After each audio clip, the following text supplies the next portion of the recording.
made it better. Hold on as I fix my foggy camera. Welcome in live. It's live. Here we go. That's so much better. You got to be able to see.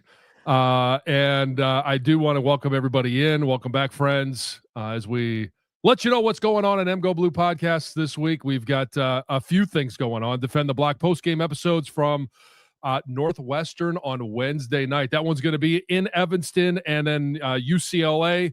That's going to be a home game on Saturday, and this basketball team is kicking tail. We're loving every second of it. Took care of those dirty dog Buckeyes last weekend.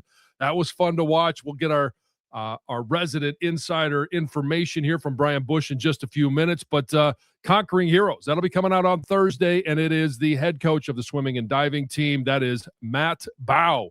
He's going to join me on Thursday. So excited about all of that. And I do want to bring in the voice of Michigan basketball, and that is one Brian Bush. Mr. Bush, it's had to be a hell of a season calling these games. Oh, it's been awesome. And as we all expected, there is now only one undefeated team in college basketball, and they are in Oxford, Ohio, the Miami University Redhawks, because Arizona, been ranked number one for quite some time, lost despite Kansas being shorthanded on Monday night. Now, I will say this. I understand why people want Michigan to be number one at any point. We all want that, right? Yes. I kind of liked having the chip on the shoulder, just a very, very light, like a little morsel, a small little chocolate chip there on the shoulder, with Michigan being number two. If the Wolverines take care of business at Northwestern Wednesday, home against UCLA on Saturday, I don't think there's any way that they will not be number one in the country, which I think Dusty May puts it well. Doesn't worry about it in the context of the here and now, but he does enjoy it from a recruiting standpoint, and you got that one next to your name. That's helpful, but the goal is to have that permanently etched a little bit less than 2 months from now. April 6th, I'm hoping to be quite busy, Jon Jansen. Yes, and I do believe that you will be. I'm excited about this basketball season, and as everybody that is the Wolverine faithful are, and I do think they'll be number one. And it's interesting that you mentioned that chip on the shoulder. It's always nice to have that there, but I don't really think, even though they'll most likely be number one if they take care of business, blah, blah, blah. We got to say that. But if they take care of business and they are number one, lessons learned from that loss to Wisconsin.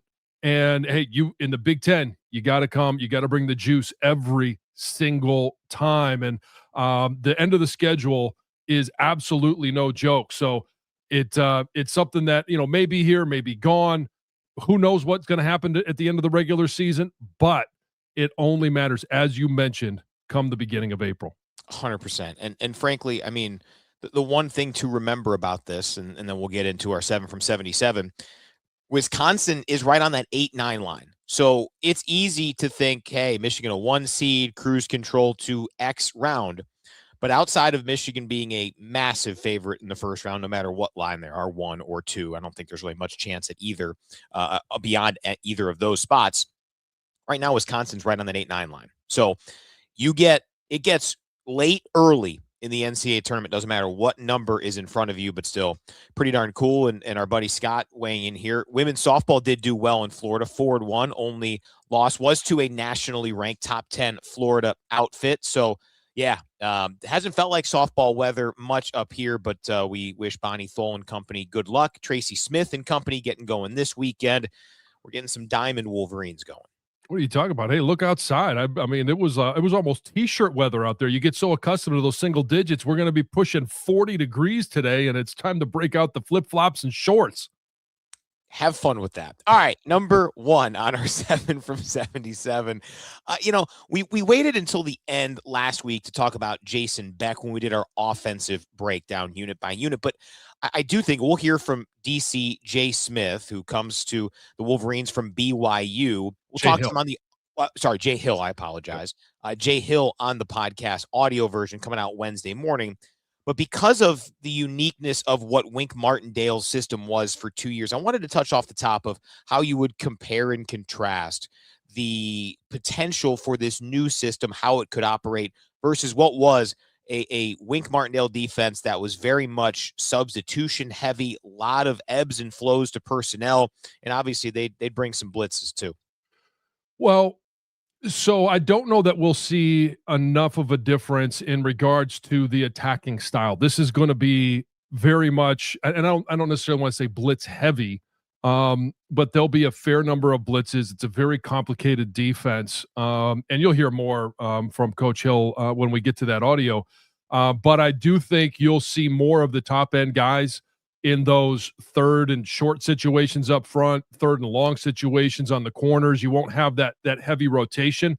But as we get into talking about the depth of all these different positions, you're going to find that on the defensive side of things, more impactful transfers that we'll get a chance to talk about, but it's a very deep bunch. And so there still will be a lot of guys that are rotating through.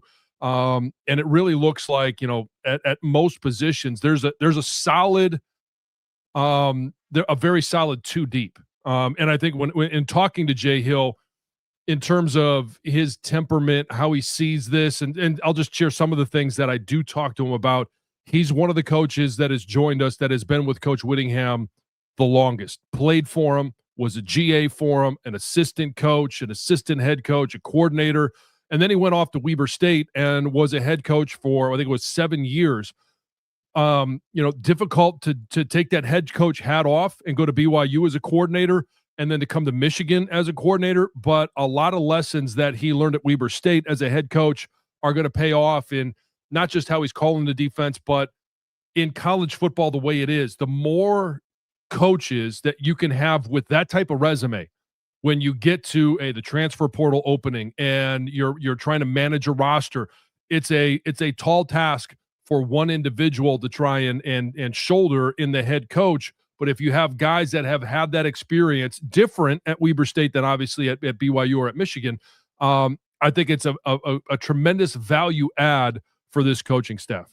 And a really interesting interview. Can't wait to share it with you on Wednesday's audio edition. So if you're locked in live with us on Tuesday on the audio or on the YouTube stream, be sure to check it out. All right, let's go group by group. We'll work outside in and start with the corners because Michigan's top 2 cornerbacks are back, Zeke Berry and Jair Hill. What are the next steps in both of those guys' progressions? And then who else will you have your eye on beyond Berry and Hill? Well, since we know most about those guys, we've seen them the most. It's really a matter of consistency. We've seen both of those guys, and Zeke has played literally every position in the secondary. So for him, having familiarity with the responsibilities, even if it's a new defense, it's a new concept, having that familiarity, that's all right there. That's going to be a benefit for him. But then when you think about Jair Hill, for both of these guys, it's really what type of steps can they take in man coverage?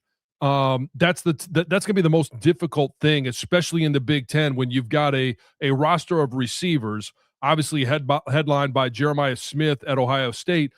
When you're asked to go man to man on some of those guys, or when you are using some of those skills in man on the front side, zone on the back side, whatever the concept might be, that's the next step for both of these guys to be able to go out there and play, consistent football from start to finish. And then you look at the depth, it's an unknown to us, but a known commodity in Smith Snowden, the transfer from Utah.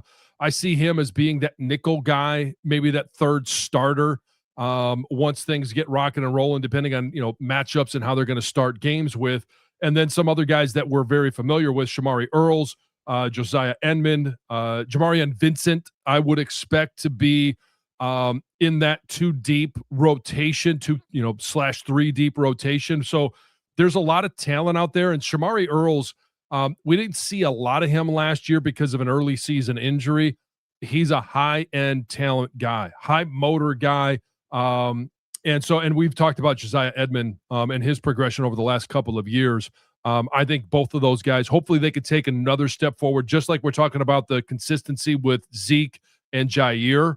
You're going to have those next couple of guys be able to step in and play at a high level. Number 3 on our 7 from 77 to the safeties. Rod Moore did get his 6th year granted, so he's back in the maize and blue, and hopefully it's his first healthy season since the national championship run. Mason Curtis and Jordan Young each had impactful true freshman seasons. Curtis 2 years ago. And then, of course, Young last year. Chris Bracey, a key addition from Memphis.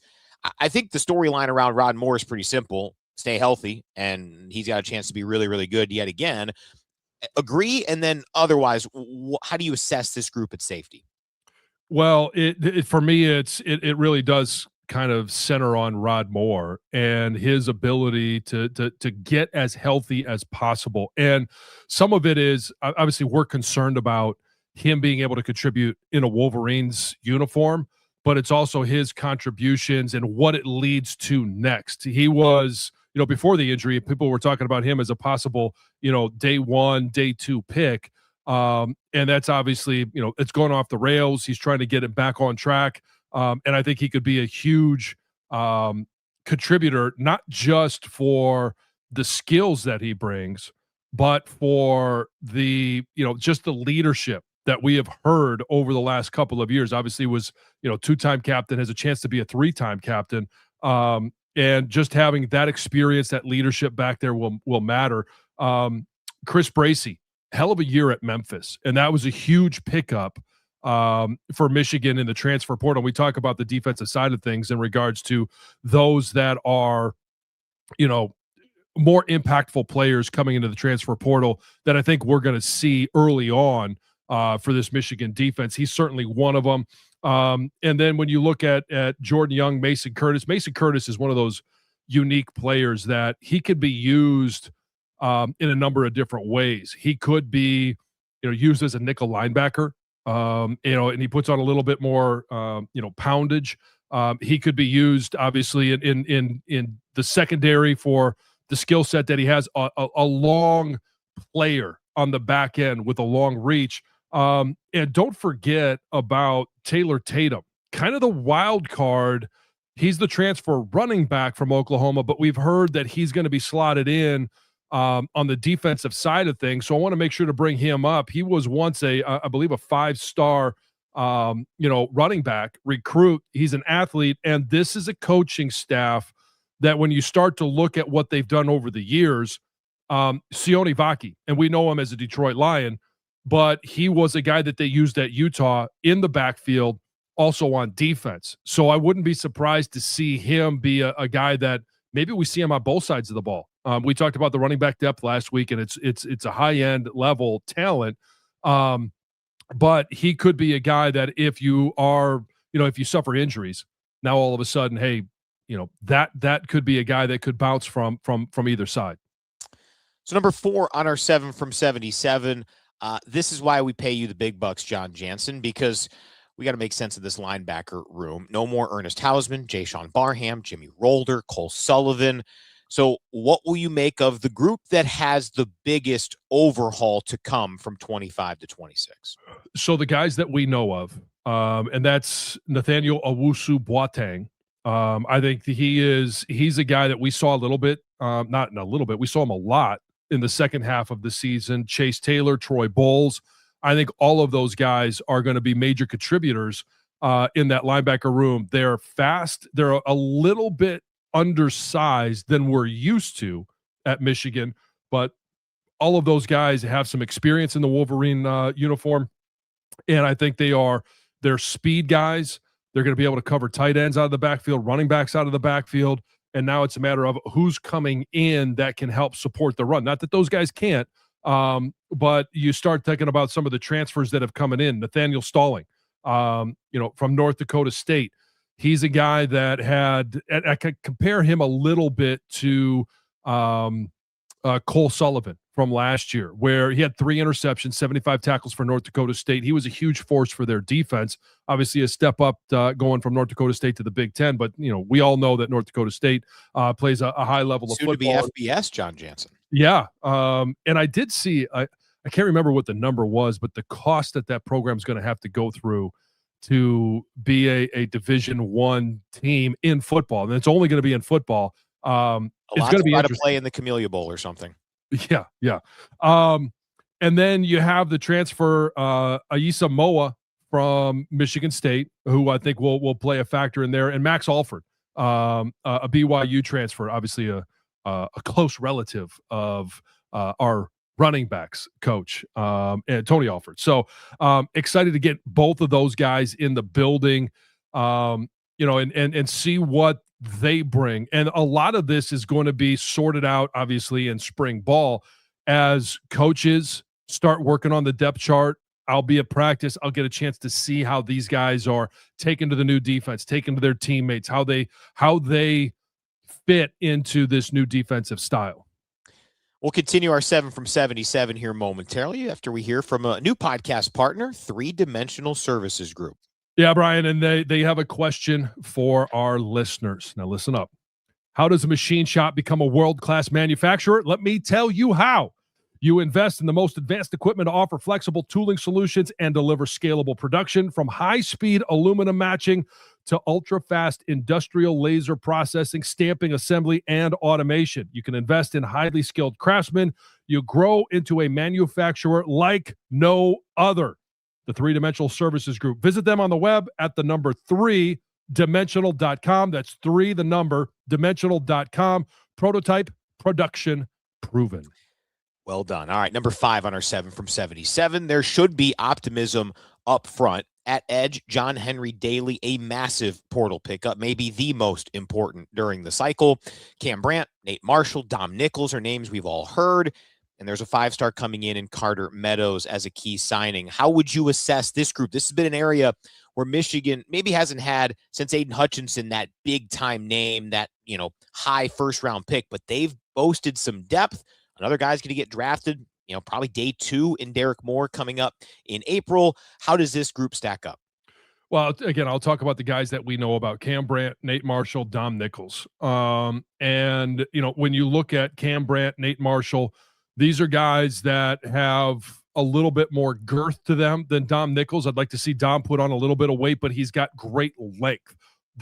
Dom is probably more of the 3, the pass rush specialist. He's a little bit longer, works the edge a little bit more. And if he's able to add some of that, and I know you laughed at this term, poundage, then he can turn some of those edge rushes into bull rushes. He's got really good timing in regards to, taking that edge rush to a bull rush. I saw it in the bowl game and in bowl prep. But Cam Brandt, Nate Marshall, both of them are going to have to take – they're good run defenders. They're going to have to take their pass rush to the next level. Going to have to be able to apply pressure with those edge defenders. And then the 2 guys that we don't know about, I'll start with Carter Meadows. A lot of pomp and circumstance, a lot surrounding him, a top 10 recruit coming in. I do expect to see him on the field. And it's going to be a lot of fun to watch him go from day 1 through the course of his career, see how they develop him, how he grows. John Henry Daly is a guy that had 10.5 sacks. He's got 2 years of eligibility left. And I compared him a little bit in regards to his style, his mentality to Glenn Steele. Everybody got all excited about that. We won't get a chance to see him in spring. He's dealing with a lower leg injury that he has said should be good to go sometime in June. So hopefully by the start of fall camp, we'll get a chance to see him, and he's ready to go. Sounds like he will be. But again, that's speculation on our part. He's a guy that is going to add toughness. He's going to add that ability to pressure the passer. How does he translate going from the Big 12 and getting 10.5 sacks there to playing in the Big 10? And those are all questions that will be answered when we get to the season, but uses his hands well, good power, good get off.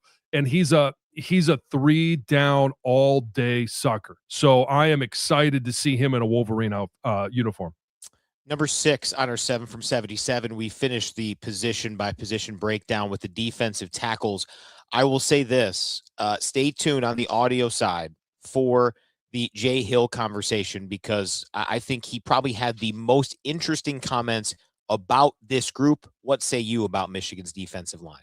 Well, I mean, just like we've seen in the past, this is the deepest group on the defense. And it doesn't mean they're going to perform the best, but coming in with Trey Pierce, Eno Etta, saw those guys. Eno Etta is an interesting case because he's really starting to came in, put on a lot of weight. They moved him inside, and he's a guy. Trey Pierce is a guy that you could use really all across the defense. His specialty is going to be at that defensive tackle, nose tackle position. but two guys with really good power, quick get off. I think they're going to be tremendous at stopping the run. Now we've got to see them push the pocket and really affect the quarterback, even if they don't get home. That's kind of the thing about those defensive tackles. Even if you're not getting home, you want that quarterback to have to short arm a ball because he's got to try and throw it over top of these guys or try and throw it over top of his defensive linemen. And then the depth.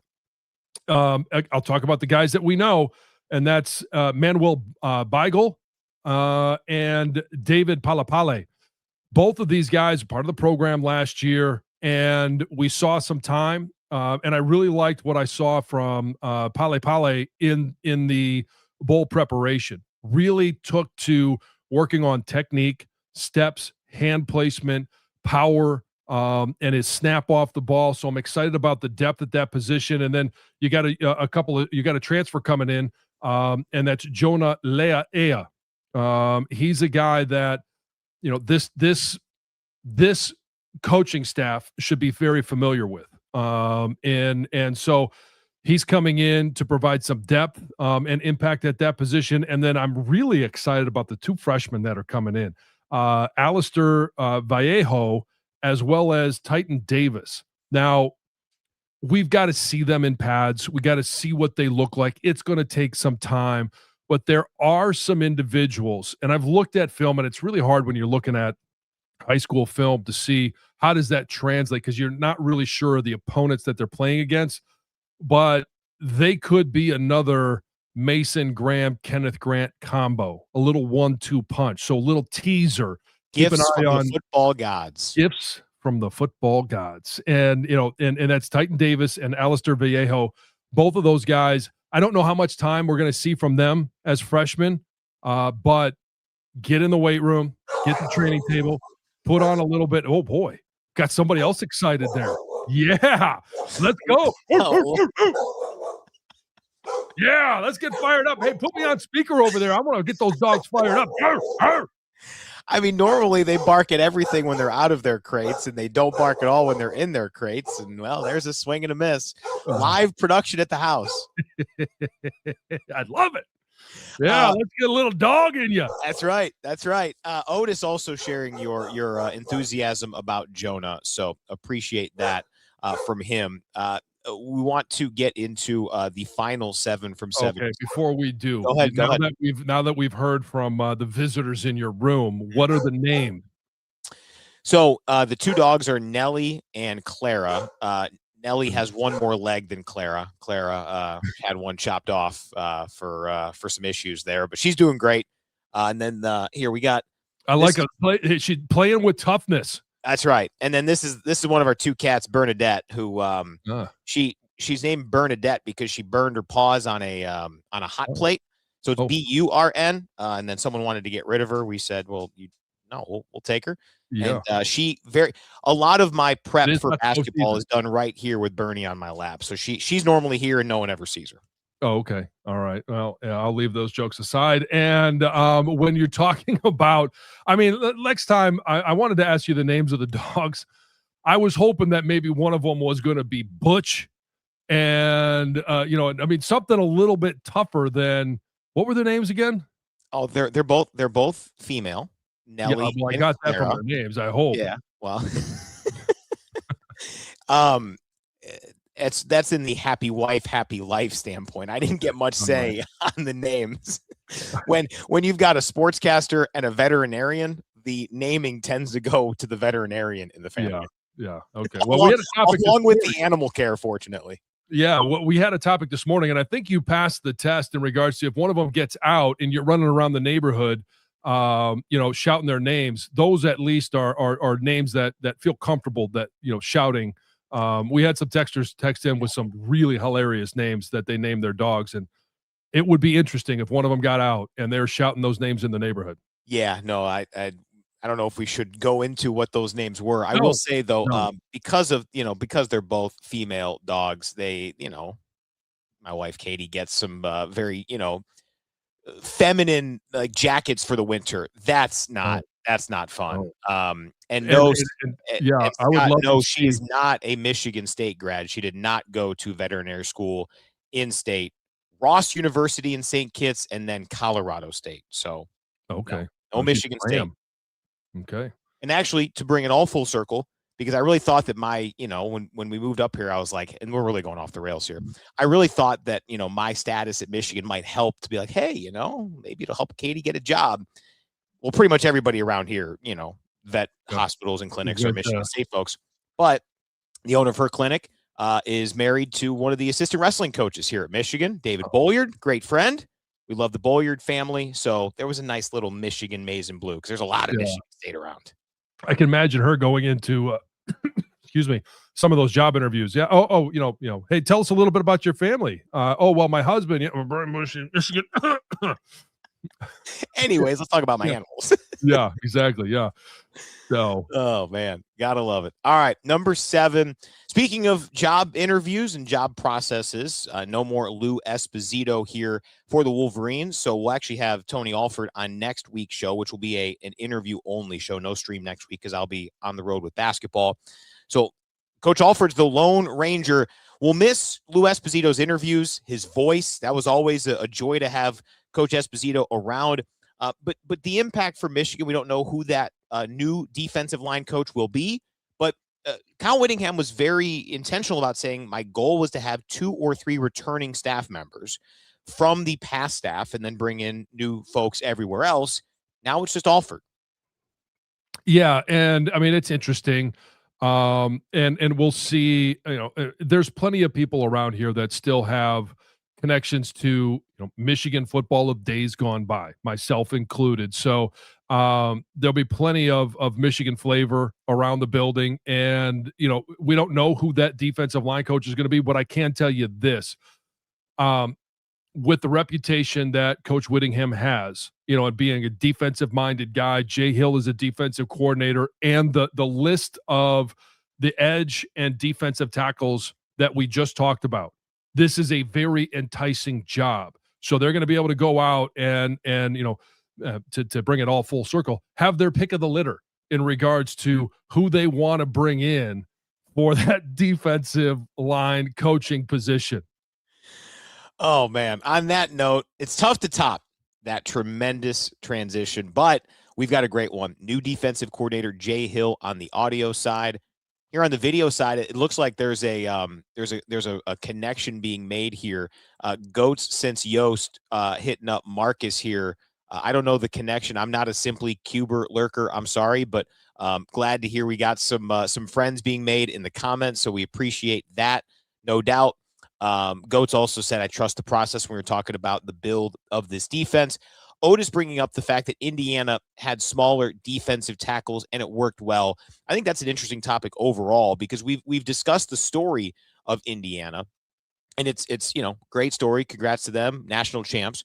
What do you think a team like Michigan in the Big Ten, and also with traditionally many more resources than Indiana, and the Hoosiers are bridging the gap? They've invested in the NIL front. They've taken advantage of this new setup. What are some things that Michigan can learn from what Indiana has done over the last couple of years? Well, and in talking behind the scenes, whether it's Coach Beck on the offensive side of things or Coach Hill on the defensive side and the position coaches, but it's really the scheme is going to come from those two guys. I always like to ask the question, how tied to your scheme? Now, there's certain philosophies. Like when we talked to Coach Beck, hey, we're going to have to be able to run the football. And when we talked to Jay Hill, it was, hey, stop the run, be aggressive, be physical, be a violent defense. He used all those terms. All of those things are non-negotiable in the Big Ten. But the other thing that they've talked about is, hey, there's a great list of talent on both sides of the ball that they've inherited. And it may not exactly match up with what they ultimately want to do as DC and OC. But they're going to coach to the talent that they've inherited, that they're bringing in. And so I think the one thing that you're going to be able to see is, and that you need to learn from a team like Indiana, where they do have undersized defensive tackles. If you're undersized, what did they do in the national championship game? Hey, they didn't stand there and wait for Miami to block them up. They were constantly moving. So I would look, if you're going to have a little bit of an undersized defensive front, to have a lot of movement up front. A lot of combos between what you're doing up front and what you're doing with the linebackers. Hey, you may have a defensive tackle fill in the B gap and a linebacker fill in the A gap. All of those things are basic tenets of any defense. You don't want to leave any gap untended. And so you're going to have that with, everything that this offense and defense is going to do. So to make a long story a little bit longer, is this defense is really going to be shaped around what Jay Hill learns about the talent and what they're good at on the field, and how much of this defense, because it is a very complex defense, a lot of complex blitzes, looks, different things that they're going to do, split the field in half. One side's doing one thing, one side's doing another, but it has to be in concert. How much can they mentally pick up through spring ball, throughout the summer, and then obviously in fall camp? It will determine how much he's able to do and what he's able to do next year. And as I mentioned, the defensive tackle conversation with Jay Hill on tomorrow's audio edition was the thing that I took most from listening to it. Great conversation. Excited to share that with you. The other aspect that I didn't mention during 7 from 77, I think when we are learning what Kyle Whittingham does with leadership, with how he operates some of his processes, having the 4 spring captains, the 3 names outside of Trey Pierce made a lot of sense, right? You've been saying since his true freshman year, John, that Jordan Marshall could be a future captain at the University of Michigan. Rod Moore's back. He has a chance to be the first 3-time captain ever, correct? There's never been a 3-time captain? That's correct, yep. Yeah. And this is an era of new eligibility rules. Another person for you to be incredibly jealous of, like Mike Barrett. Yeah.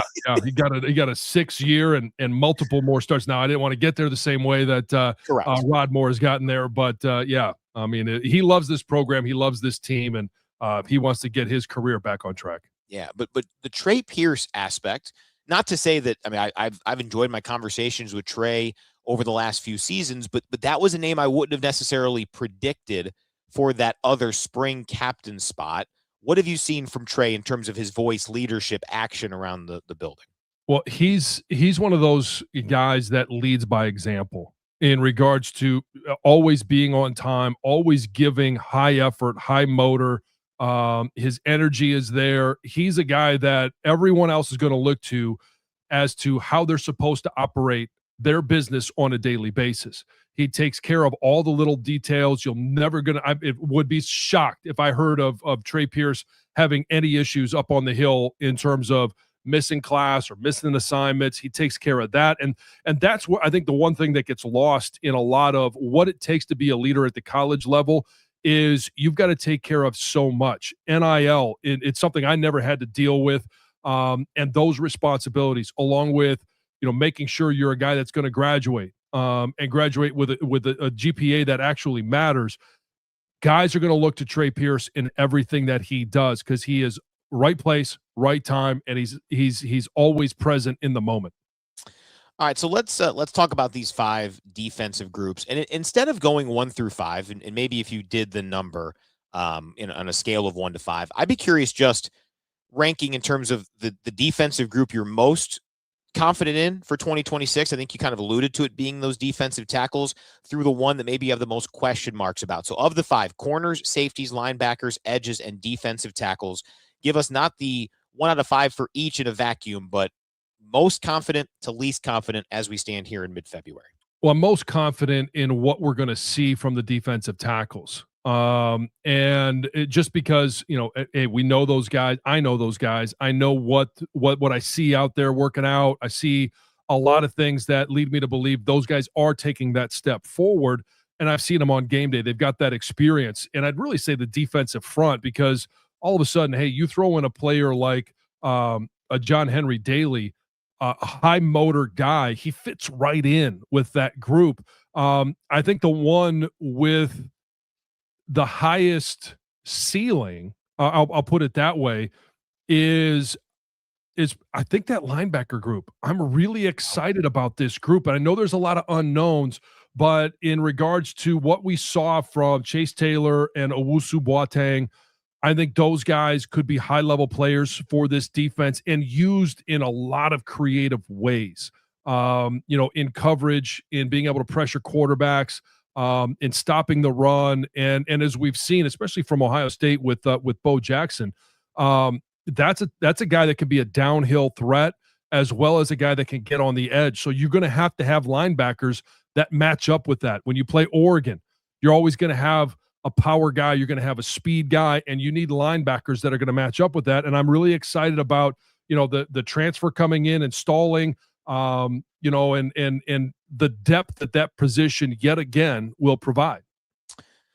Very interesting about that linebacker spot. And I think that will be the area, certainly on defense, that I'll probably be reading the most tea leaves from spring ball and trying to understand how that group comes together and what it could look like. Whereas, in the secondary, we probably won't be able to really glean anything on Zeke or Shug's improvement until we get to see Michigan against other opponents. With Rod Moore, it's about health. The Chris Bracey signing, really, really good. And I believe in strength and numbers up front. Linebackers, if you get anybody up there, whether it's Coach Whittingham, whether it's an assistant hyping up a linebacker, I'm going to take note. Yeah, and just as an individual player, you mentioned him already, in Jair Hill, Shug. He is a guy on this defense. There's a lot of potential for future day one picks. He may have the highest individual ceiling of a guy with his skill set, his mentality, and if he is able to build some confidence in that consistency that I talked about, I think you're looking at a player that could have a special year this year and could really vault himself up some draft boards in next year's draft. Yet another example of good nickname. You got a better chance to be a good player. That's a great nickname. Yes. That helps.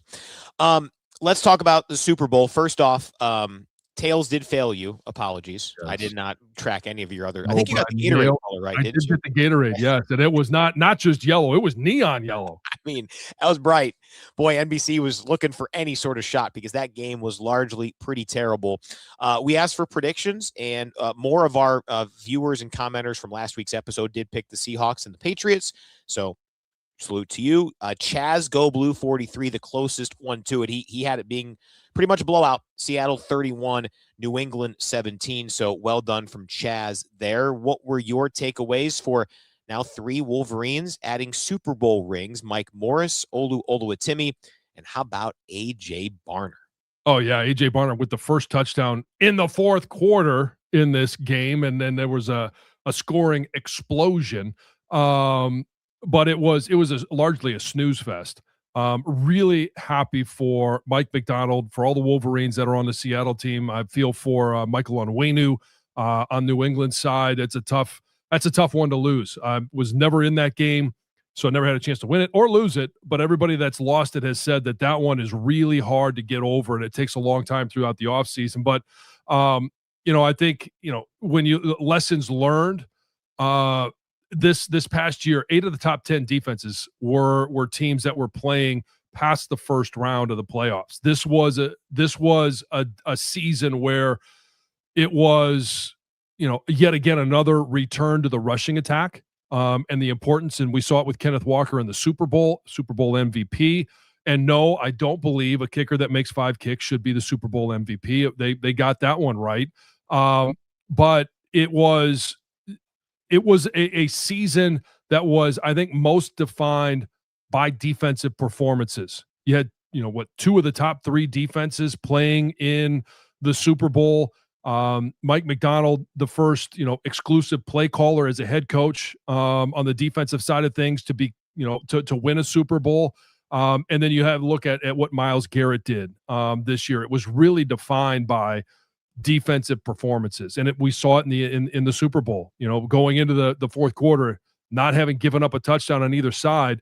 And the thing about Mike's performance in terms of calling that defense, you go back to the New England and LA Rams Super Bowl. I think it was 13-9, and everybody talked about 13-3. It was a boring game, but there was a chess match on both sides of defensive play callers. For Mike this time, it was, he didn't outsmart himself. He didn't try and do too much. It was basically win with 4 up front. Every once in a while, we're going to bring a corner blitz with Witherspoon, but let's let the 7 on the back end cover and make Drake May go out there and try and decipher what's going on defense while under extreme duress by the front four. So it was a very basic game plan, but one that was executed to a T by the Seahawks. Cut from a different cloth, beat me to it. Don't forget Jay Harbaugh. That might have been the best special teams performance in a Super Bowl that I can remember. Now, I don't have a whole lot of vivid memories, right? My special team Super Bowl memory is Devin Hester taking the opening kickback, or the Saints with the onside kick against Peyton Manning and the Colts, 20 or so years ago. So I'm not going to tell you I have a top 10 list for special teams, but they just did everything right. And credit to Jay Harbaugh, who, remember, we talked about it, such an underrated aspect to what Michigan did those 3 years were how sound, how effective Michigan's special teams were. Yeah, I mean, if you're making a list of top 10, I think the number one's got to be our very own Desmond Howard for the Green Bay Packers and those returns for touchdowns. But I love the fact that there's 2 Super Bowl rings in that family. One for John Harbaugh, now one for Jay Harbaugh. And that's this one was a little more celebratory for Jim than the first one. Yes, than the first one, yes. But hey, we're gonna try, or we're gonna. What did he say before 2021? We're gonna, or die trying. Yeah, I mean, he's gonna keep after it, and I hope for Jim's sake they can have a healthy offensive line, because I loved his first pick. Who I'm blanking on, the offensive lineman he took 5th overall. His first pick. Joe Alt. Alt, yes. Yeah. And people were talking about, you didn't draft a weapon. He said, we look at Joe Alt as a weapon. Yes. So perfect. But yeah, I more think I hope Justin Herbert has a healthy 100%. Offensive line. Well, I think those are probably it's the chicken or the egg, right? I mean, that's kind of how it goes. How about GOAT since Yost? I was just hoping to see a Seahawk victory with no touchdowns for JSN. No credit to the Buckeyes. Yeah. Yes, and Mike Vrabel losing in the Super Bowl. That's right. I love it. That's very true. The comment here, Keegan Imhoff, it was good till the 9-point lead. Here's my question: which game did you enjoy more, this year or last year? Because when it got to be 9-0, it kind of felt over to me. But we knew the Eagles-Chiefs game was over when, Philly just kept scoring. So would you rather have it be close but not a lot of offense, or what we saw last year with the Eagles just start scoring and humming along, and Jalen Hurts was throwing touchdowns, all that? Well, I don't know. It's hard for me to keep my bias out because I hate the Eagles so much. So I'd rather see anyone, but the Eagles or Dallas. You don't have to keep your. This is in the trenches with Jon Jansen. I'm very biased. Yes, I was about to say. Yeah, I just posted a comment saying that LOL no JSN touchdown. Yes, we're a little biased here. Yeah, that's a tough question because I don't know. I mean, last year's Super Bowl was more fun to watch. I'll say that. Okay. There was more hype into last year's Super Bowl because of the potential of a three-peat and all of that. But yes, we'll see. I mean, the Seahawks, I think they're the odds-on favorites. I'll ask you this. We're sitting here now. It's mid-February. We've got, 6 months until the Hall of Fame game? Call your shot. Who wins the Super Bowl? What's the Super Bowl matchup next year as you see it right now? Well, the Detroit fans are not going to love me. I think Detroit is, maybe they're even playing in the NFC Championship game, but it's a rematch that we saw in 23 between San Francisco, maybe in Detroit. I think San Francisco wins, and with a healthy defense. I just have, all the appreciation in the world for what Kyle Shanahan does offensively. But as we know, when Kyle Shanahan gets to the Super Bowl, he can't win. And he loses to a team that's been there 4 times, but hasn't had a chance to win it. And that is the Buffalo Bills. That offense with Josh Allen, the leading rusher returning, Joe Brady, the consistency there, but then going and getting Jim Leonhard as your defensive coordinator. I think that might be the key. Now they're going to have to address some things defensively in free agency, in the draft, and health will help both of those teams. But I think it's Buffalo, San Francisco, and Buffalo comes away with a win. It'd be a cool story. I mean, let's face it. I think Josh Allen has been such a fascinating storyline over the last decade or so, just shy of it now. We'll see. The one team I don't think will be in the Super Bowl next year is the New England Patriots. Yeah. Everyone, I think deservedly so, critique their schedule. You can only play who's in front of you. It's the nature of it. But boy, have you seen their schedule next year? Let me just rattle off for you their road games next year. Okay. So you've got the division games. So Miami, Buffalo, and the Jets. Their Yeah. other 6 road games at Chicago, at Detroit, at Kansas City, at the LA Chargers, at the Jacksonville Jaguars, and at the Seattle Seahawks. I mean, that is brutal. Their home games are Denver, 1 seed in the AFC. Yeah. Raiders, Packers, Vikings, Steelers. That's a tough schedule. There's no doubt about it. And if I'm New England, I find a way, any which way possible, to go out and strengthen that offensive line, because there's no question that Drake May is a star and will continue to be a star in this league. But if he's not going to be the next Dan Marino, where second year, second youngest quarterback to make it to the Super Bowl, but then never makes it back, they're going to have to address that offensive line. I think that was clear throughout the course of the season, and ultimately was clear against the Seattle Seahawks in the Super Bowl. Our guy Doug did reference Jay did already have one with the Ravens. So number 2 for Jay Harbaugh. Jay here saying Super Bowl was a snooze fest. Tough to argue in that spot. We'll transition to basketball with a question I cannot answer, Scott. I'm sorry, I don't know. Is Mara staying for a senior year?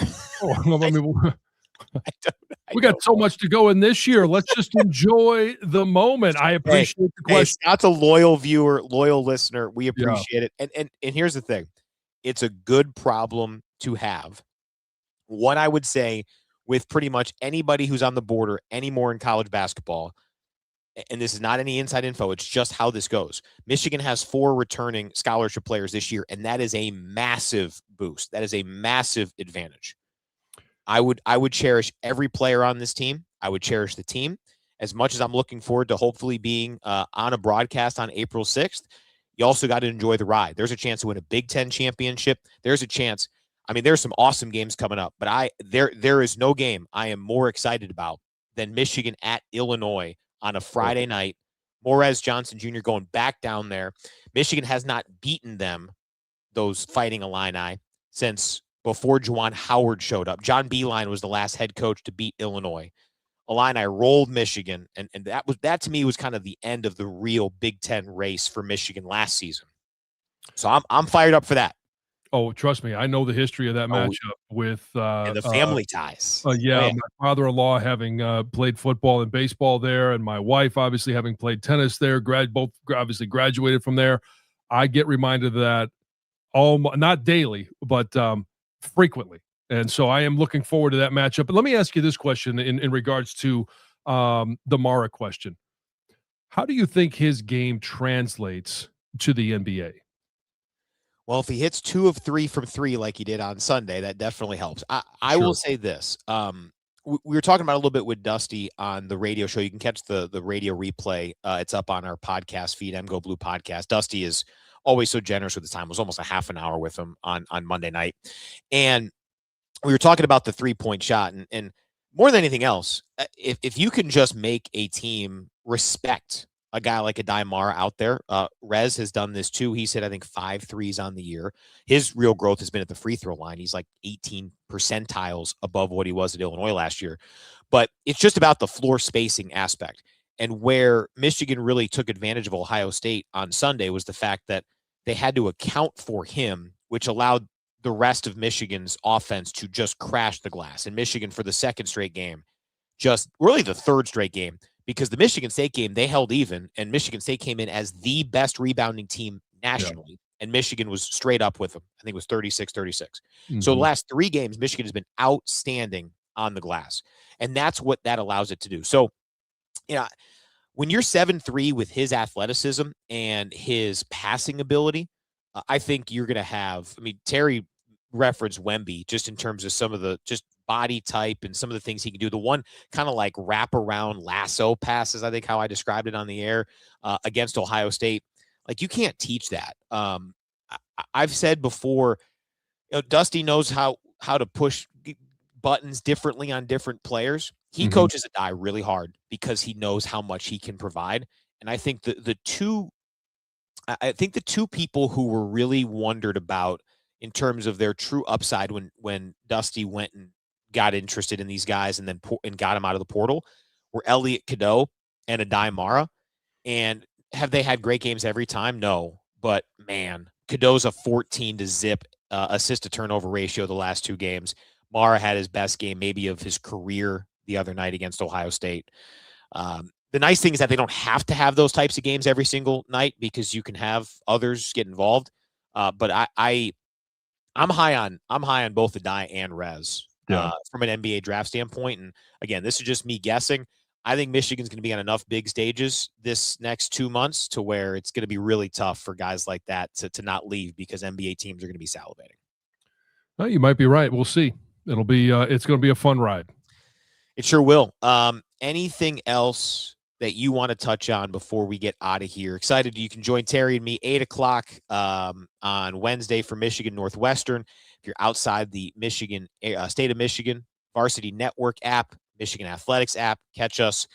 Had some fun on Sunday down in Columbus. That was the quietest 17,000 I've ever been around. It was quiet. That's amazing. That is amazing. It's no, great. I'm looking forward to the rest of the basketball season, and obviously, I think it's the 17th.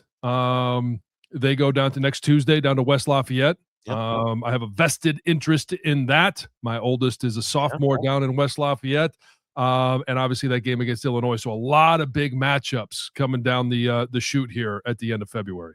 Couple last comments. Our friend Goats, I don't even know about basketball to really have an opinion. You do. You always bring him on. I've really enjoyed Morez this season. The whole team is commendable. I've said on here, as good as Yax is, and he is elite, he's going to be the top drafted guy no matter how many Wolverines come out this year.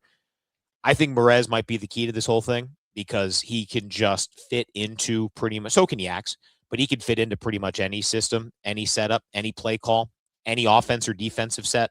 And when you're in a big-time battle down the stretch, like Pistons, Hornets, I want Rez on my side.